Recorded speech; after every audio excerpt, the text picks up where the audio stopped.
Iniciamos este video para tratar un tema por demás interesante, y se trata de las infecciones nosocomiales en el marco de la seguridad del paciente. Quiero decirles que toda unidad hospitalaria vive su propia realidad en relación a sus infecciones nosocomiales, porque va a depender de los múltiples factores de riesgo que existan ahí, ya sea en tiempo, lugar y persona. Y por supuesto, al hacer nosotros una revisión de cómo debe ser la seguridad del paciente relacionado con las infecciones nosocomiales, tenemos por supuesto que revisar algunos de los conceptos básicos para poder disertar sobre este interesante tema. Ejemplo, la Real Academia Española dice que la calidad es una propiedad o conjunto de propiedades a una cosa que permiten apreciarla como igual, mejor o peor que las restantes en su especie. De tal suerte que es básico tener claro esta definición de calidad, y por supuesto al llevarla nosotros pues tenemos que disertar acerca de qué es calidad de la atención médica. Donavien dice que la calidad de la atención médica es el grado en que los medios más deseables se utilizan para alcanzar las mayores mejoras en salud. Ya teniendo como antecedente estas dos definiciones, vamos nosotros a mencionar que la infección nosocomial se define como aquella infección localizada o sistémica que resulta de una reacción adversa ante un agente infeccioso o su toxina, que ocurre en un paciente hospitalizado y que no estaba presente o en incubación en el momento de su admisión. De acuerdo a la Agencia para la Calidad de la Atención Médica, refiere que la seguridad de un paciente es el conjunto de estructuras o procesos organizados que reducen la probabilidad de eventos adversos resultantes de la exposición al sistema de atención médica a lo largo de enfermedades y procedimientos. Con esto podemos asegurar nosotros lo siguiente en relación a las infecciones nosocomiales. Las infecciones nosocomiales es un daño ocasionado por la intervención médica. Por supuesto que está íntimamente relacionado con la mala calidad de la atención. No hay la menor duda que es adjudicable a los servicios de salud. Y por supuesto, y debe quedar perfectamente claro, que aumenta los costos de la atención médica, porque incrementa la morbilidad. También aumenta la probabilidad de la muerte. Y, por supuesto, todas las infecciones nosocomiales son completamente prevenibles. Por eso es imputable a la calidad de la atención médica o la mala calidad de la atención médica. Ernest Gottman tenía una frase muy importante relacionado con este tema de las infecciones nosocomiales y los hospitales, y afirmaba lo siguiente Gottman: todo hospital debe dar seguimiento a sus pacientes por el tiempo que sea necesario para determinar si el tratamiento fue exitoso, y si no es así, saber por qué, con una visión de índole preventiva para evitar esas futuras fallas. Ernest Gottman. Vamos a dar en estos momentos algunas cifras que se admiten en términos generales sobre las infecciones nosocomiales. Todos sabemos nosotros que en este mundo globalizado se dividen a los países en países desarrollados o avanzados y en países en vías de desarrollo, esto es decir, países pobres. En los países desarrollados se admite que en los nosocomios puede presentarse la infección nosocomial del 5 al 10%, mientras que en los países denominados de tercer mundo, en vías de desarrollo o pobres, se admite que la presencia de las infecciones nosocomiales en sus hospitales llega a ser hasta en un 25%. Algunos otros datos adicionales, se habla que en España oscila entre 6 al 10%, en Tailandia del 10 al 11%, y en México en estos momentos se admite que las infecciones nosocomiales de sus hospitales puede oscilar del 6 al 12%, por supuesto, de sus pacientes hospitalizados. Esta visión nos da exactamente de la problemática que existe en relación a las infecciones nosocomiales. Y hay quien asegura que si se tuviera un registro total de las infecciones nosocomiales, sería una de las primeras causas de morbilidad y también una de las primeras causas de muerte. Ahí lo dejamos. Veamos ahora que en Estados Unidos de Norteamérica dícese que se afectan por infecciones nosocomiales a 2 millones de personas, que estas causan 100,000 muertes por año, y el costo que se dedica al manejo de las infecciones nosocomiales asciende a 5 billones de dólares. Y por supuesto, dentro de la literatura especializada se dice que todos los procesos invasivos están íntimamente relacionados con las infecciones nosocomiales, debido a que las primeras causas son neumonía asociada a la ventilación, infección relacionada a catéter e infecciones del tracto urinario. Bien, la Organización Mundial de la Salud siempre ha estado al tanto en relación al control de las infecciones nosocomiales, y ahí se afirma que una atención limpia es una atención segura para evitar las infecciones nosocomiales, y por lo tanto la higiene de manos en la atención sanitaria es prioritaria. Es prioritaria la higiene, o sea, el lavado de manos, porque la mano traslada gérmenes y por lo tanto son factores de riesgo para la infección nosocomial. No hay la menor duda que, vuelvo a insistir, que aquí cada hospital vive su propia historia. Por cierto, no es lo mismo que un paciente hospitalizado sea un recién nacido o un adulto o un anciano como adulto mayor, porque corren mayor riesgo de una infección nosocomial. Sus características, por supuesto, de inmunidad, sus características que tienen relación con enfermedades coadyuvantes cuando ingresan a un hospital.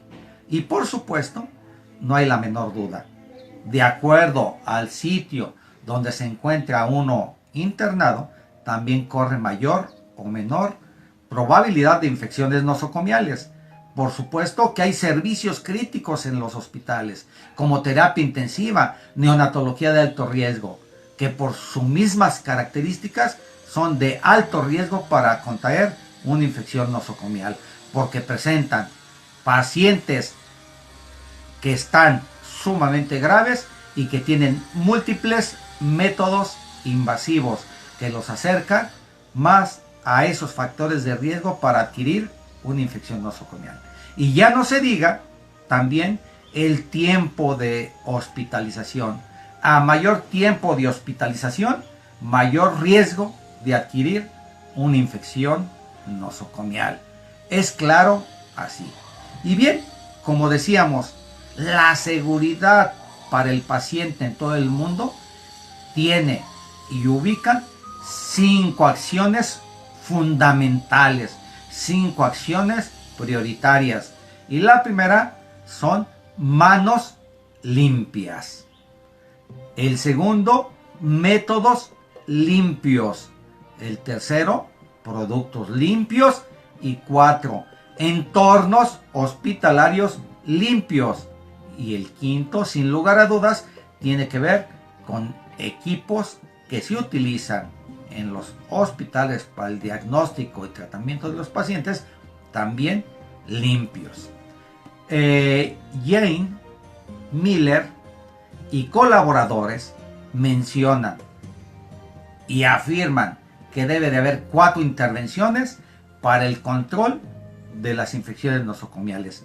Número 1, que los casos de infecciones nosocomiales sean discusiones multidisciplinarias para que en esa visión conjunta cada persona o disciplina aporte su visión para el control de las infecciones nosocomiales. 2, reevaluar diariamente la necesidad de los cuidados intensivos. Si alguien llega a terapia intensiva, debe de estar perfectamente bien evaluado para que se encuentre en ese sitio. Y por supuesto, no hay la menor duda, es fundamental que exista perfectamente claro un paquete de medidas de prevención para poder intervenir en la disminución de las infecciones nosocomiales. Y 4, que exista un concepto claro en todo el personal de salud que debe de haber una cultura de seguridad para el paciente. Muy bien, hay quien dice que debe de haber acciones de seguridad del paciente. Y por supuesto, la primera es el buen manejo de los medicamentos. Y los medicamentos deben ser para el paciente correcto, con su medicamento correcto, por la vía correcta, a la dosis correcta y con la rapidez correcta. Si ustedes se fijan, hay 5 Cs. ¿Y qué es correcto? 5 ocasiones. Paciente correcto, medicamento correcto, vía correcta, dosis correcta y con la rapidez correcta.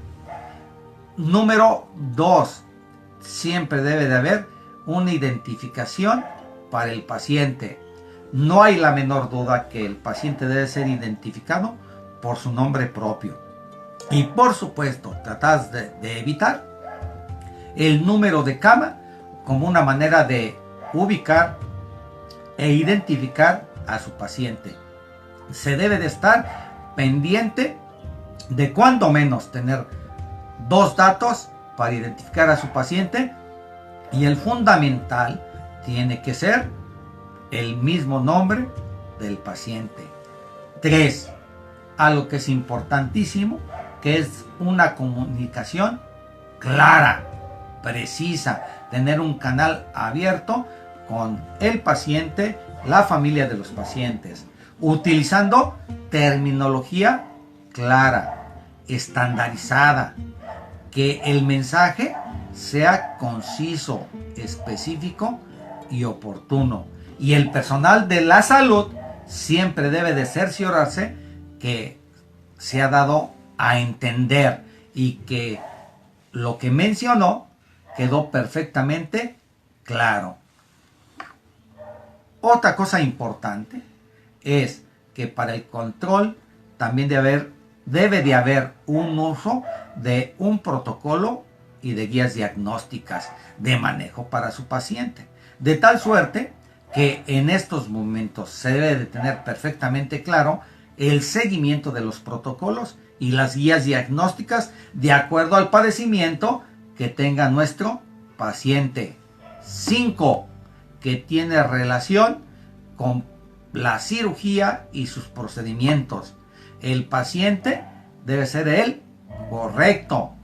Debe estar perfectamente clara la cirugía o el procedimiento al que se va a ver. En este caso, el paciente y lo que se le debe de realizar. Por supuesto, también debe de haber un sitio quirúrgico correcto y por supuesto, también debe ser en el momento correcto. También, dentro de ello, en la seguridad del paciente, bueno, hay que ver exactamente eso. La seguridad del paciente. Se debe de identificar al paciente y las situaciones de alto riesgo que pueda tener en su servicio, en la unidad hospitalaria. Siempre, si el paciente requiere barandales, estos deben de estar hacia arriba para evitar caídas. Y por supuesto, el informe al paciente y a sus familiares de todas las medidas preventivas que se requieren para el caso. Las infecciones nosocomiales tiene como fundamento para evitarlas algo que hemos nosotros dicho multitud de ocasiones: practicar las medidas estándar y ser lo suficientemente consciente para llevarlas a cabo en el desarrollo de nuestro trabajo en nuestro hospital. Y por supuesto, como lo hemos mencionado, está el lavado de manos, agua y jabón.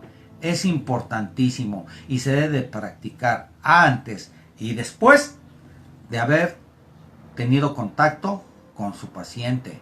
El uso de lentes, el buen uso de las batas, sobre todo la bata siempre cerrada. La bata es para protección de la ropa habitual del personal de salud. Y por supuesto, el uniforme que se debe de utilizar según sea el servicio donde se encuentre trabajando. Por ejemplo, si está en quirófano, es indispensable tener su uniforme quirúrgico. Pero si es en terapia intensiva, también existe un uniforme específico. O por ejemplo, en neonatología de alto riesgo.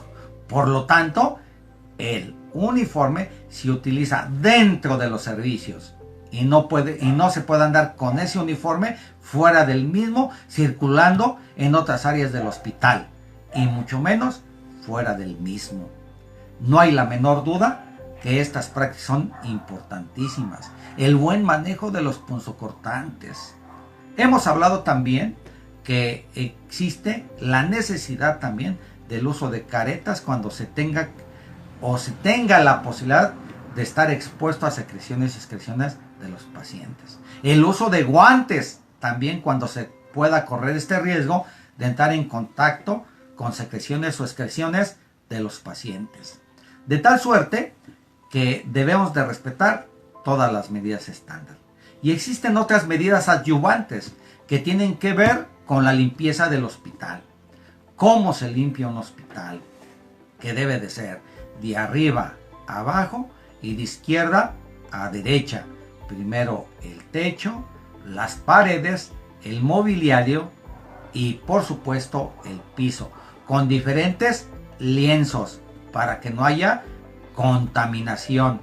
Y por supuesto, siguiendo, vuelvo a insistir, la limpieza de arriba a abajo y de izquierda a derecha. También se encuentra, por supuesto, algo que es demasiado importante, que es el respeto de los aislados. Los aislados son para proteger al paciente de, obviamente, del personal, y el personal también para protegerse. El respeto a los aislados es importantísimo. Ahora bien, quiero comentarles también que existen factores de índole humano y el personal de la salud debe de estar al 100% de sus capacidades. Debe estar perfectamente fresco, relajado, nunca debe trabajar cansado ni deprisa, y por supuesto eso tiene mucha importancia para evitar esos factores humanos que genere la posibilidad de un factor de riesgo para la infección nosocomial. Y por supuesto, al tener dudas, puede preguntársele a los especialistas en el control de las infecciones nosocomiales. Y va de paso, todo nosocomio oficial, público y particular debe de contar con su equipo de trabajo, su comité de prevención y control de infecciones nosocomiales. Es importantísimo y es por ley, y todos deben de conocer la norma técnica oficial para la prevención y control de infecciones nosocomiales. Por supuesto, en los nosocomios también debe de haber un clima de seguridad. Ejemplo, la seguridad para el paciente. Y por supuesto, algo que tiene que ver, como muchas otras cosas para el control de las infecciones nosocomiales, la buena relación del personal de salud. La camaradería que debe de existir en pro de la seguridad de nuestros pacientes. Y por supuesto, también hay que dejar perfectamente claro el dúo, la diada médico-paciente es importantísima, porque el paciente es responsable de su salud, no solamente el personal médico, y él debe tener claro todo lo que se le está haciendo, su manejo, y por supuesto no debe tener ninguna duda en relación a su tratamiento. Y por supuesto, el personal de salud debe de verificar que el paciente haya entendido parte por parte su padecimiento, así como su tratamiento. Por lo tanto, también se debe de tener perfectamente clara la visión de tipo preventiva, y que obviamente la diada médico-paciente es importantísima en esa comunicación que deben de tener para evitar las infecciones nosocomiales. Y por supuesto, la familia de los pacientes también es importante que tengan claro cada una de las cosas que se le está haciendo a su paciente. Y ya casi por finalizar, quiero comentar: una cadena es tan fuerte como su eslabón más débil. Con esto quiero darle las gracias a ustedes por su atención. Quiero saludar a todos mis médicos en formación que en estos momentos me están escuchando.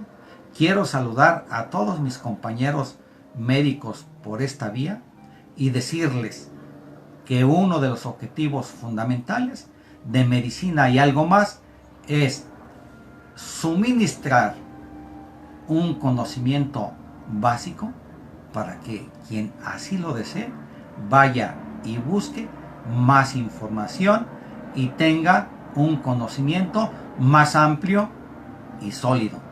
Su amigo doctor Ramón Camacho Delgado finaliza este tema, y les invito a todos ustedes que si les gustó y creen conveniente que otras gentes deben de conocerlo, como los compañeros médicos en formación o los compañeros médicos ya titulados, pueden compartir esta presentación, y por supuesto en espera de sus comentarios. Que tengan muy buenos días y hasta luego.